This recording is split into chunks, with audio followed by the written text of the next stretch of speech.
그동안 잘 지내셨는지요? 자, 오늘은 성경에 대한 13번째 시간으로 복음서에 대한 말씀을 함께 나누어 보겠습니다. 우선 복음서가 우리 손에 오기까지 그 과정을 먼저 살펴보면 좋겠는데요. 이미 그동안 구약 성경을 통해서 본 것처럼 아브라함을 통해서 이스라엘이 선민으로 택하심을 받습니다. 그래서 예수님의 이야기는 구약에 나와 있는 이 언약 백성인 이스라엘의 역사에서 이어지는 것이죠. 그래서 이스라엘 역사 후반기에 보면 이 메시아가 오실 것에 대한 예언이 이스라엘 역사 속에서 나오게 되고요. 그 예언이 예수 그리스도가 메시아로 오시는 것으로 그렇게 완성이 되지요. 그것이 이제 역사적인 배경이 되고요. 그동안 우리가 구약 역사 또 신구약 중간기에 관한 이야기를 나눈 것이 바로 그런 역사적 배경에 대한 이야기였습니다. 자, 이제 예수 그리스도께서 탄생을 하셨습니다. 그리고 예수 그리스도께서 약 30년 동안 사적인 생활을 하시죠. 우리는 전통적으로 나사렛 목수라고 그렇게 알고 있지만 이 팔레스타인의 환경을 생각해 보면 팔레스타인에는 나무가 참 빈약합니다. 대신에 돌들이 많죠. 그래서 예수님은 목수, 그러니까 오늘 우리 개념의 목수라기보다는 석공으로서 집을 짓거나 어떤 토목공사를 하거나 이런 직업을 가졌을 것이라고 생각을 합니다.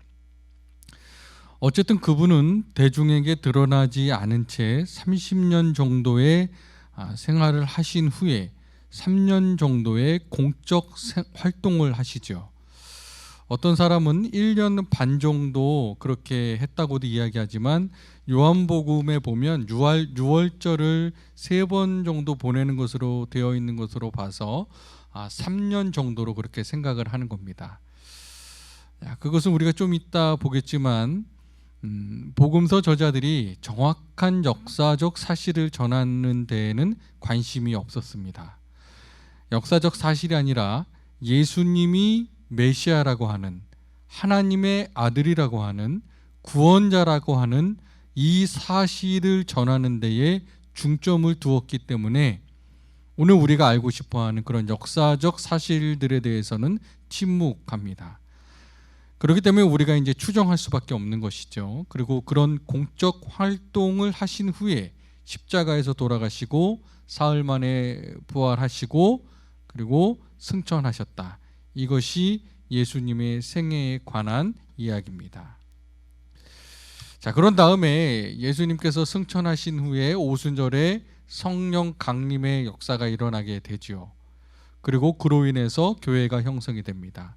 그러면서 예수 그리스도의 복음이 전해지게 되지요. 이 예수 그리스도의 복음이 전해지는 과정 속에서 여러 가지 활동이 일어나게 되는데 우선 예수님을 이해하기 위해서 구약 성경을 그들은 다시 읽고 연구하기 시작합니다.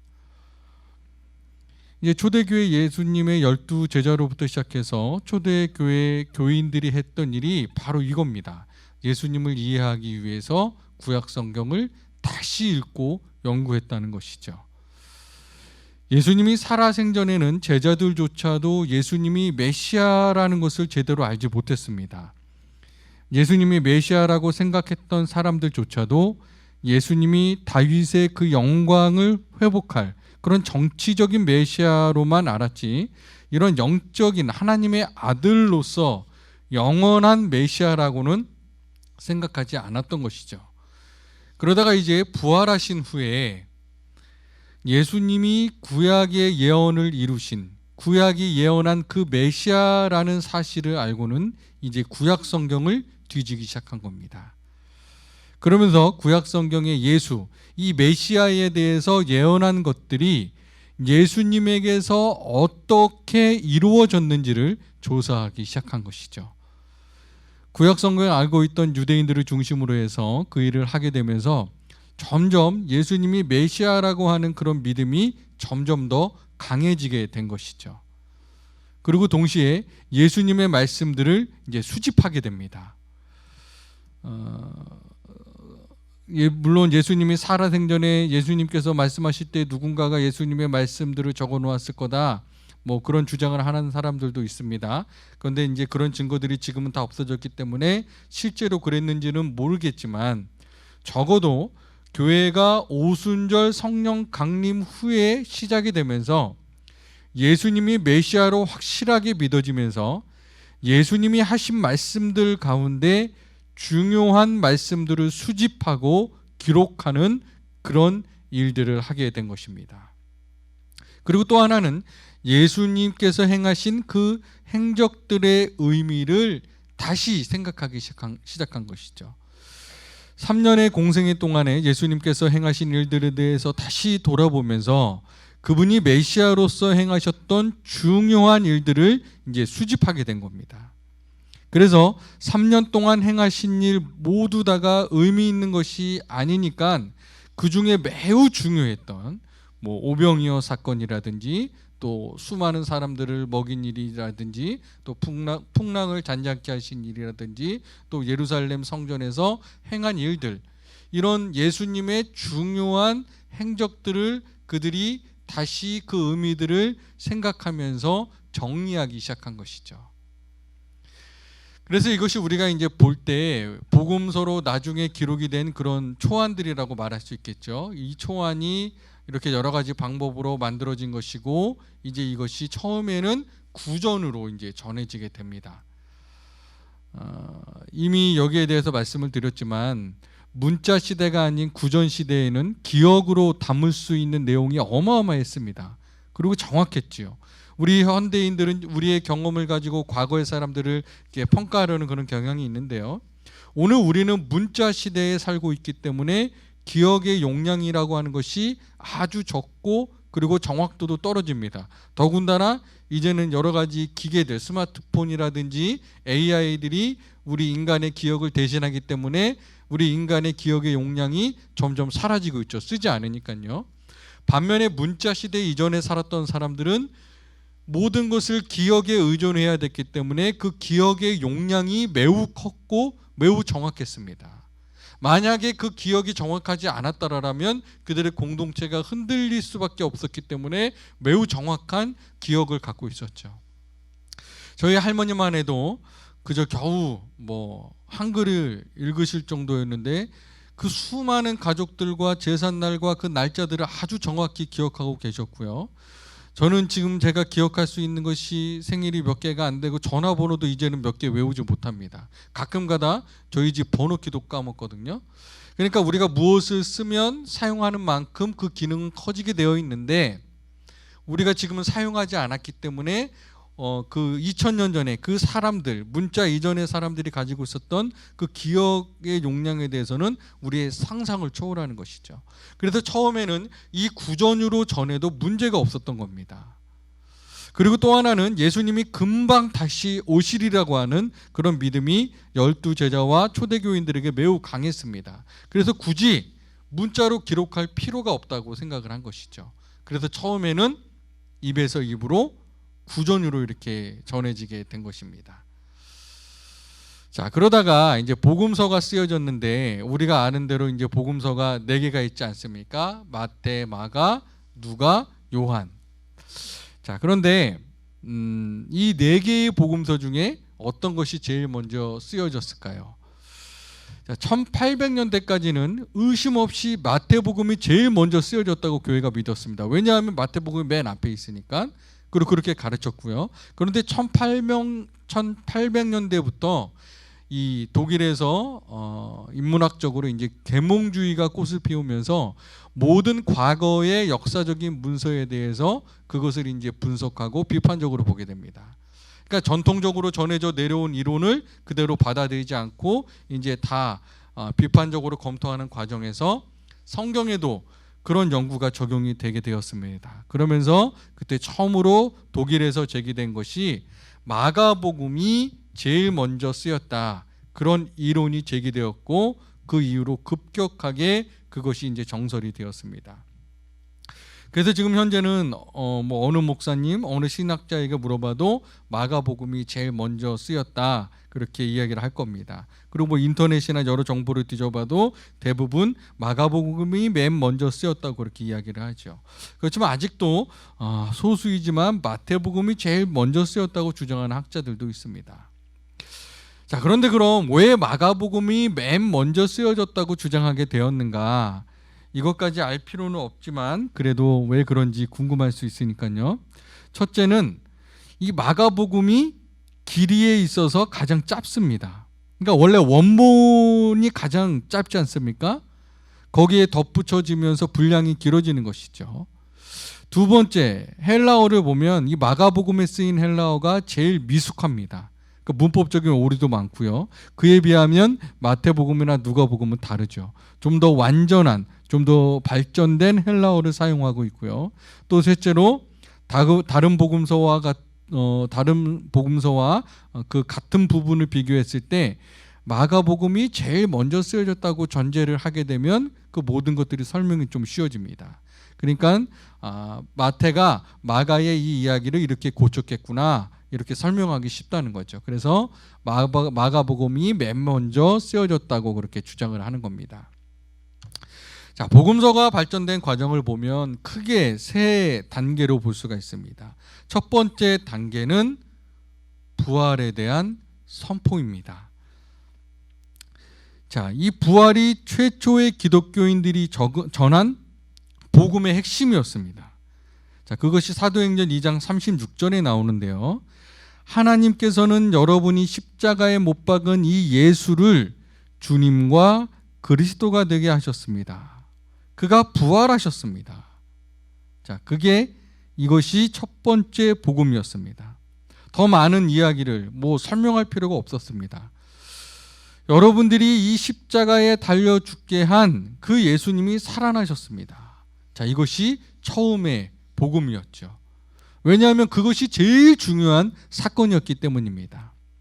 그리고 두 번째 단계는 십자가와 부활이 이제 짝을 이루게 됩니다. 맨 처음에는 부활했다는 사실을 강조하다 이제 시간이 지나면서 그 부활하신 분이 하나님의 아들인데 그 하나님이 십자가에서 죽으셨다. 왜 죽으셨느냐? 우리의 죄를 대속하시기 위해서 죽으셨다. 그렇게 해서 십자가와 부활의 복음이 전해진 것이죠. 그것이 로마서 1장 2절부터 4절의 말씀과 고린도전서 15장 3절에서 5절 말씀에 나와 있습니다.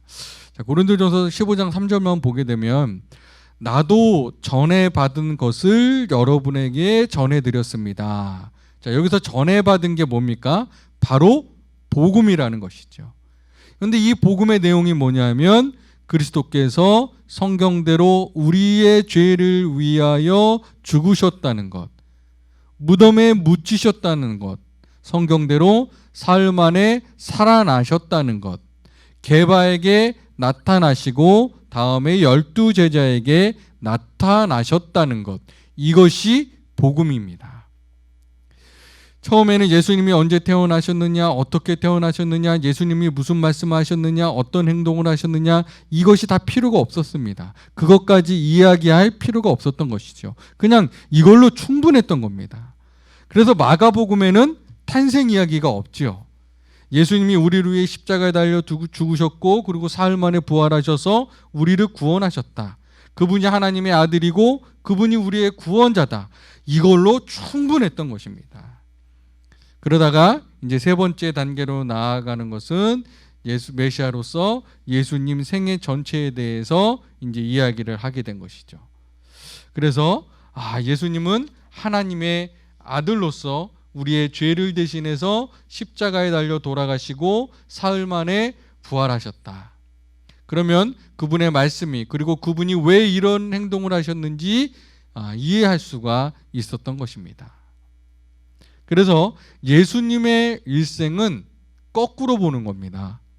성경의 저자들은 그것을 거꾸로 봤습니다.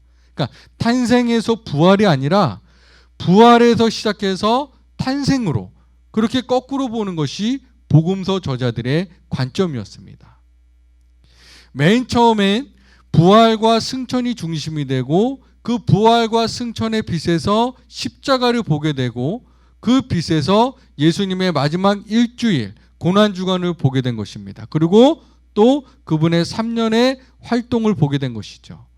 그리고 거기서 더 되돌아가서 예수님의 탄생 이야기를 보게 된 것이죠. 그리고 오늘 요한복음에 가면 더 올라가서 태초부터 그분이 어떤 분이셨느냐 여기까지 거슬러 올라가죠.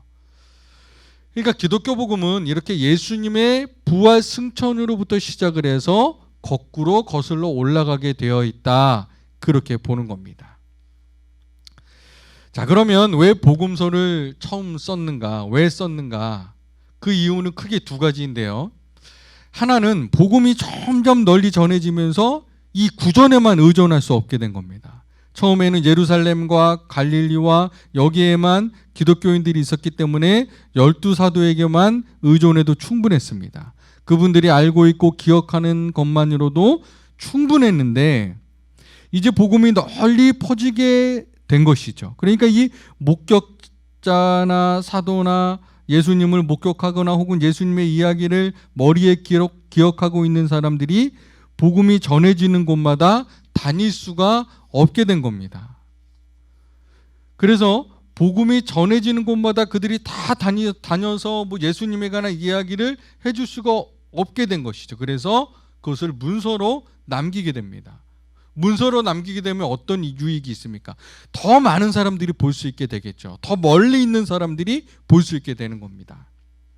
두 번째는 목격자들이 점점 사라져 갔습니다. 예수님 제자들 가운데 야고보 사도가 맨 먼저 순교당하지 않습니까? 그리고 그 다음에 베드로가 나중에 64년에 순교당하지요. 이렇게 순교당하거나 혹은 자연사를 하거나 이런 것을 통해서 이 목격자 증인들이 점점 사라져 가게 되니까 이것을 기록으로 남겨야 되겠다 하는 생각을 하게 된 것이죠. 그래서 이제 복음서를 쓰게 되었는데 복음서를 왜 썼느냐? 복음서를 쓴 목적이 복음서에 보면 두 군데 나오는데요. 누가복음 1장 1절부터 4절에 나오고 요한복음 20장 30절에서 31절에 그 말씀들이 나옵니다. 제가 이 두 본문을 옮겨 쓰지는 않았는데요. 누가복음 1장 1절에서 4절에 보면 독자들이 이미 전해 들은 것, 그것이 무엇입니까? 예수 그리스도가 구원자라고 하는 것. 그것이 확실한 사실이라는 것을 알게 하려는 것이 바로 복음서를 쓴 목적이었던 겁니다. 요한복음 20장 30절에서 31절에 보면 예수 그리스도를 하나님의 아들로 믿게 하려는 것이 목적이라고, 이 복음서를 쓴 목적이라고 그렇게 저자들이 이야기를 해놓고 있습니다. 자, 그러니까 지금 이 복음서는 예수님에 관한 모든 사실을 전해주려고 쓴 것이 아니라 예수님이 하나님의 아들이라고 하는, 우리의 구원자라고 하는 것을 믿게 하기 위해서, 그 사실을 알려주기 위해서 이 복음서를 쓴 것이라는 겁니다.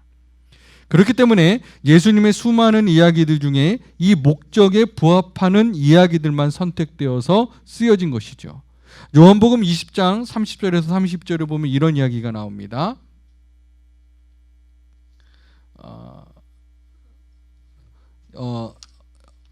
그 예수님에 관한 수많은 이야기들이 있지만 이 이야기에 기록된 것은 예수가 그리스도이심을 믿게 하기 위한 것이다, 그런 내용들이 있거든요. 그렇기 때문에 이 복음서 저자들이 이 복음서를 쓴 이유는 하나님, 예수 그리스도께서 하나님의 아들이시고 예수님이 구원자라는 이 목적에 부합하는 이야기들만 선택이 되어서 쓰여지게 된 것입니다. 그래서 이 목적에 부합하지 않는 이야기들은 제외되고 잊혀졌던 것이죠. 자, 그래서 우리가 그런 이유 때문에 예수님이 30년 동안 어떻게 살았는지에 대해서 정보가 우리 복음서에는 없는 겁니다. 예수님이 어떻게 생겼는지 그런 이야기도 없고요.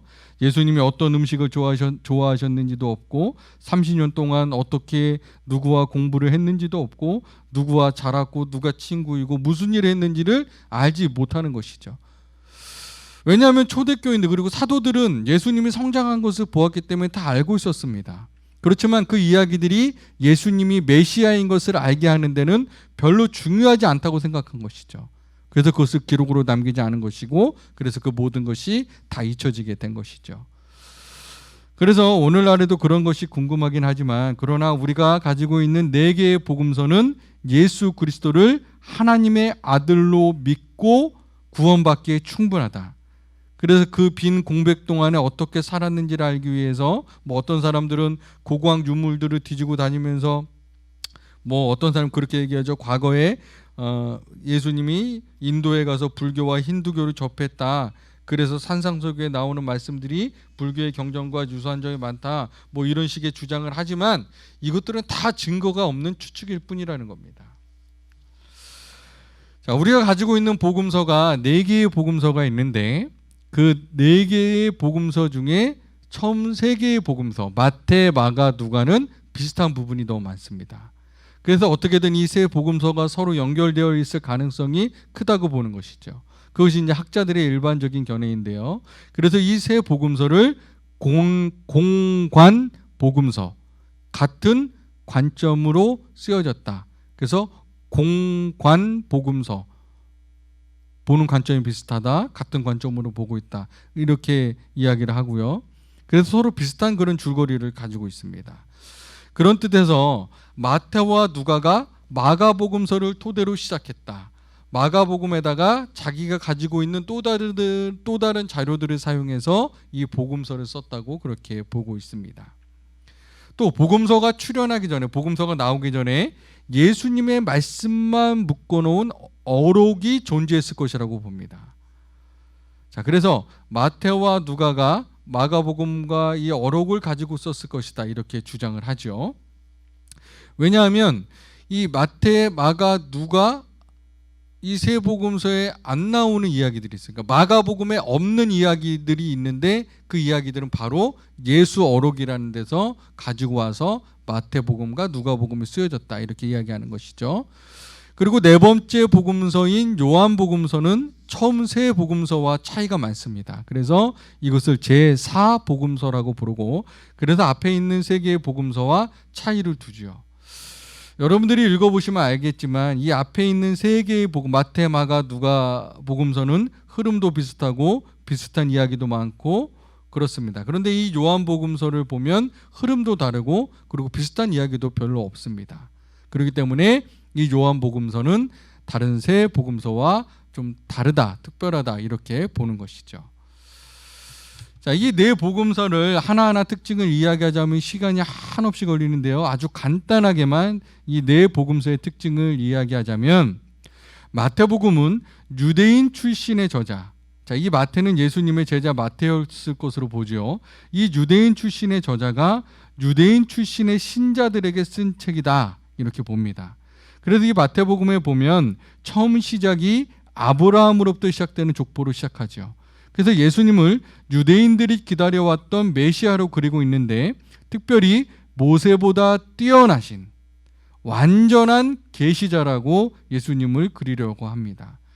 왜냐하면 이 유대인들에게 있어서 이 모세는 가장 뛰어난 분이고, 그리고 신명기에 보면 하나님께서 모세와 같은 예언자를 마지막에 보내주시겠다, 이런 말씀을 했거든요. 그래서 이 마태는 복음서를 통해서 이 예수님을 완전한 계시자로, 그래서 모세랑 비교를 많이 하게 되는데 그렇게 기록이 되어 있습니다. 두 번째로 이 마가복음인데, 마가복음은 마가가 지었을 것이라고 보고, 이 마가는 요한 마가라고 생각하죠. 그래서 이 마가가 베드로의 이야기를 듣고 복음서를 썼다, 이렇게 전해져 내려오고 있습니다. 그런데 이 마가는 이방인 출신의 저자가 믿음으로 인해 극심한 박해를 받고 있던 이방인 출신의 제자들에게 썼다라고 보고 있습니다. 자, 학자들의 다수 입장은 바로 이런 것인데, 이 네로 박해 때 네로 황제가 기독교인들을 박해했잖아요. 네로 박해 때 네로로 인해서 로마의 기독교인들이 박해를 받고 있을 때 그들이 읽을 수 있도록 쓴 것이 마가복음이라고 하는 책이라고 하는 것입니다. 그래서 마가복음에 나오는 예수님은 누구냐? 고난의 종입니다. 마가복음에는 예수님이 가르치신 산상설교라든지 그런 가르침이 별로 없습니다. 이 마가복음은 예수님의 행적 중심으로 되어 있는데요. 그리고 16장까지가 이제 마가복음으로 되어 있는데, 그 구성을 보면 1장부터 10장까지는 예수님이 갈릴리에서 활동하신 일이고, 그리고 11장부터 16장까지는 예수님이 순환당하고 고난당한 이야기, 그리고 돌아가시는 이야기가 나옵니다. 그러니까 분량의 몫으로 보더라도 거의 한 40%가 이 예수님의 고난 이야기로 되어 있는 것이죠. 그런데 기간으로 따지면 어떻습니까? 1장에서 10장까지는 거의 한 2년이 넘는 기간이고요. 11장부터 16장까지는 일주일의 이야기입니다. 그러니까 지금 이 마가복음은 예수님이 예루살렘에 이르기까지의 이야기를, 그러니까 우리 드라마로 치면 굉장히 속도감 있게 척척척척 그리다가 예루살렘에 들어가실 때부터 시작해서 그 십자가에 달리실 때까지, 그거를 뭐 영화적인 용어로 아니면 롱테이크라고 하는데, 갑자기 템포가 확 늘어지면서 예수님의 이야기를 하나하나 자세하게, 예수님이 고난당하신 이야기를 아주 자세하게 그리고 있습니다. 왜 그랬을까요? 이 극심한 박해를 받고 있던 교인들에게 예수님이 먼저 우리보다 더 큰 고난을 받으셨다. 그러니 이 고난에도 불구하고 흔들리지 말고 믿음을 지켜라. 이것이 마가복음이 이렇게 쓰여진 이유라는 것입니다. 그럼 반면에 누가복음은 이방인 출신의 저자가 이방인 출신의 신자들에게 썼습니다. 이 누가는 베드로와 함께했던 그러니까 사도 바울과 함께했던 의사 누가라고 하는 바로 그 사람입니다. 자, 이 누가복음은 예수님을 그렇게 보기 때문에 만인의 구원자로 그리고 있습니다. 이 누가복음을 보면 이 유대인이 아닐 뿐만이 아니라 이방인들 중에서도 아주 어려운 상황에 있는 버려진 사람들, 소외된 사람들, 무시당한 사람들의 이야기가 엄청 많이 나옵니다. 그래서 이 누가는 예수님의 이야기를 그리면서 이 예수님이 유대인들만 혹은 어떤 선택받은 사람들만을 위한 그런 메시아가 아니라 당시 사회에서 무시당하고 소외당하고 외면당하던 사람들, 그런 사람들의 구원자다 라고 하는 것을 강조하는 것이죠. 그래서 마태복음 1장 2장에 보면 요셉의 이야기가 나오지 않습니까? 요셉이 주인공이 되어서 예수님의 탄생 이야기가 나오죠. 반면에 누가복음 1장 2장에 보면 마리아가 주인공이 되어서 예수님의 탄생 이야기가 나옵니다. 그러니까 이 마태는 다분히 남성 중심적인 그런 시각을 갖고 있었던 것이고, 누가는 물론 마태가 그렇게 그렸기 때문에 그리지 않은 부분을 그리고 싶었는지 모르겠지만, 그러나 이 누가는 예수님의 이야기를 그릴 때에도 그렇게 그렸고, 예수님의 그 탄생 사건이 전해진 것도 그 당시에 가장 냄새나고 무시당하는 불법 체류 노동자들이 목자들에게 전해 주었고, 그리고 예수님의 이야기를 그리는 가운데서도 예수님이 이방인들 혹은 그 당시에 과부들, 또 사마리아인들, 또 죄인 취급받는 사람들, 이런 사람들에게 그 예수님이 다가가신 이야기를 압도적으로 많이 그리고 있는 것입니다. 그래서 예수님은 만인의 구원자다. 여기서 만인이라고 하는 것은 단순히 유대인과 이방인을 말하는 것이 아니라 고통받는 사람들을 말하는 것이죠. 그리고 요한복음은 유대인 출신의 저자가 유대인 출신의 신자들에게 쓴 것입니다. 이 요한은 예수님의 제자 세베대의 아들 요한을 말하는 것이죠.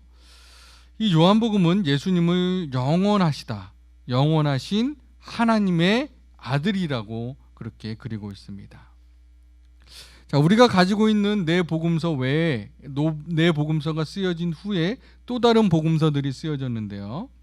우리가 가지고 있는 네 개의 복음서는 주후 100년 이전에 쓰여졌습니다. 언제 쓰여졌는지에 대한 그런 의견이 학자들 사이에 분분하지만 그렇지만 그래도 100년 이전에 쓰여졌다는 것이 정설입니다.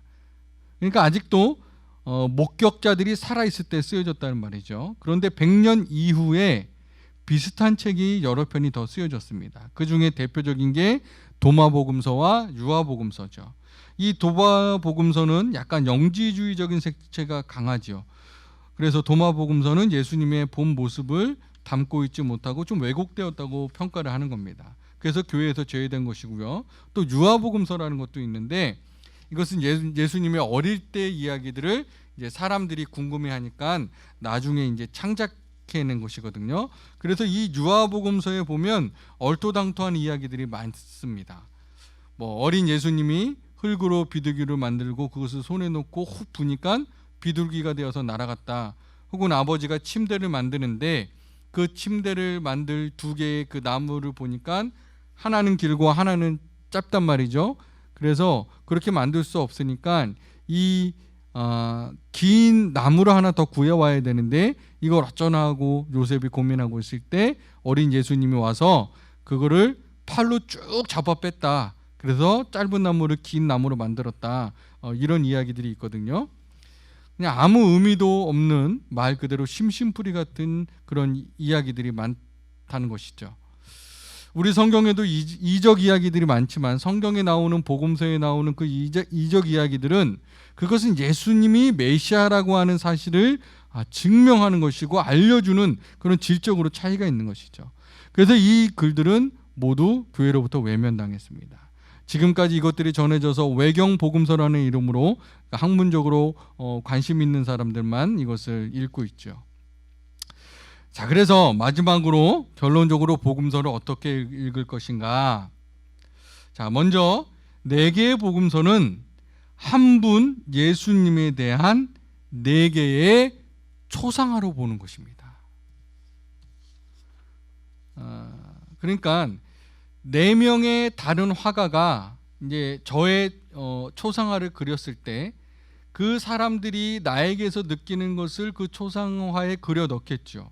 그렇기 때문에 그 초상화가 4개가 다 다르지만 저에 대한 어떤 진실을 담고 있는 것이죠. 그것처럼 이 4개의 복음서는 그 저자들이 독자들의 상황에 따라서 예수님에 대한 서로 다른 측면을 강조하고 있지만 그러나 그것은 다 예수님의 진실을 전하고 있다는 것입니다.